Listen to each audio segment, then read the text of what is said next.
Hi, my name is Craig Gonzalez, and I'm with Business English HQ blog post and podcast, and today I'd like to talk about a common writing error, confusing your homophones.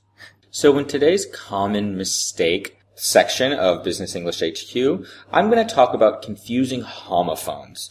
Now, you have to figure out what it means and basically all the rest. So we have 6 sentences, and we're going to run through each of these. Now, what's wrong with these sentences?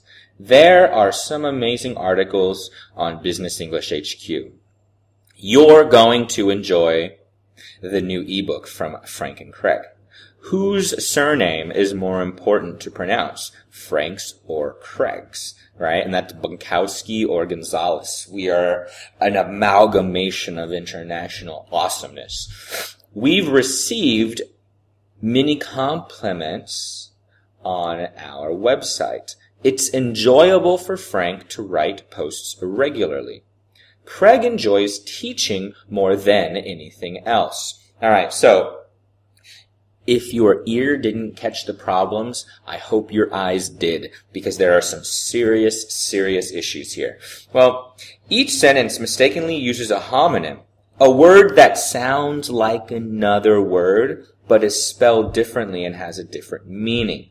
So, for example, the first sentence should begin with there, T-H-E-R-E.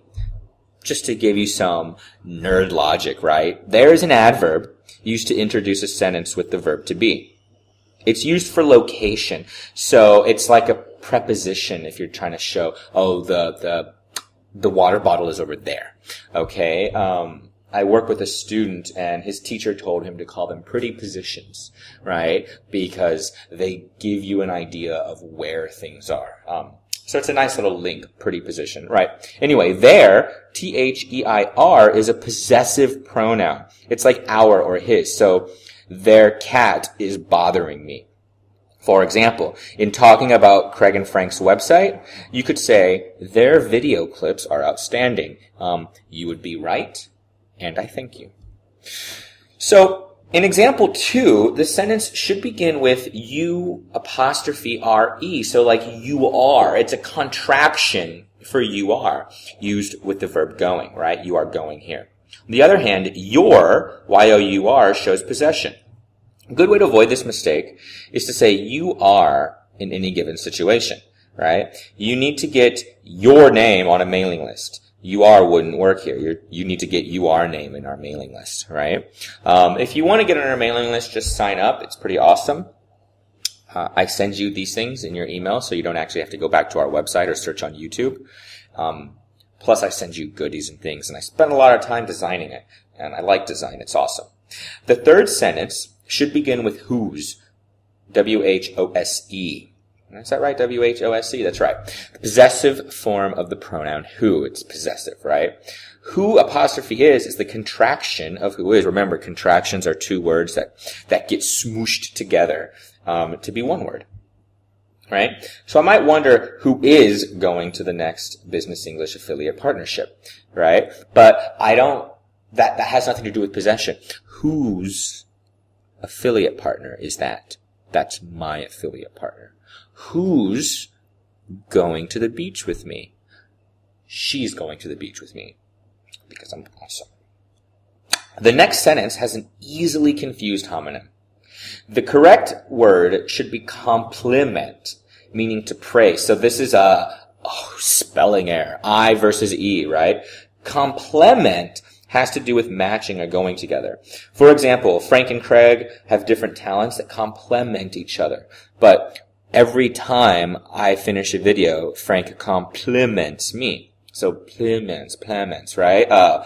I pronounce it funny. They actually sound the same in normal speech, but I'm over-exaggerating, right? I'm being hyperbolic, just so you can understand what I'm trying to say. The error in the 5th sentence is often made by native speakers of English. So, if you made this mistake, if you couldn't figure out the mistake, don't worry, it's cool.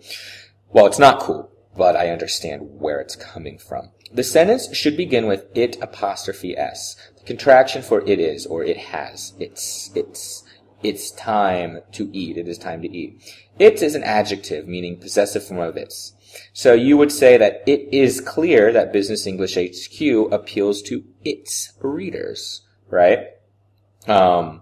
It's clear that Craig has had too much coffee, right? It is clear.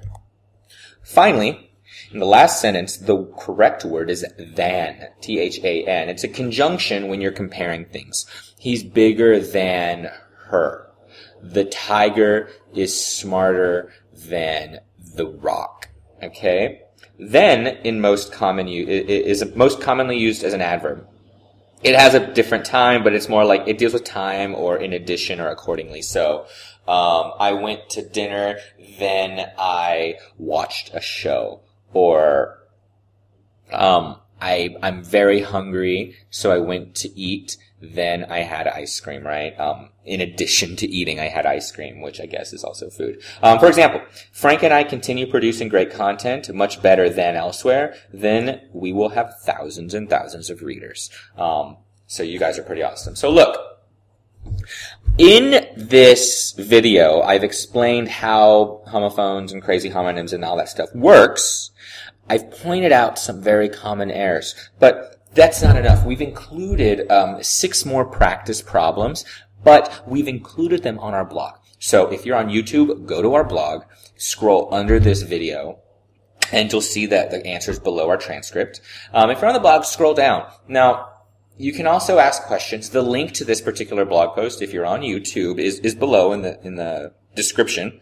Otherwise, if you found us through Google or through a friend or something, try these questions. We're leaving all these activities because we want you to practice. And if you don't understand something, because we give you the answers, but we don't really explain them, we want you to ask us questions in the comments. So please ask us questions. We will respond. It'll probably be Dr. Frank because he has that DR in front of his name, which means he's very, very smart. My name is Craig Gonzalez. I co-run Business English HQ with Dr. Frank. We want to help you get into whatever it is you need to get into. If it's getting a raise, if it's getting a promotion, if it's impressing your boss, if it's impressing a client, whatever you have to do, writing in English is really important.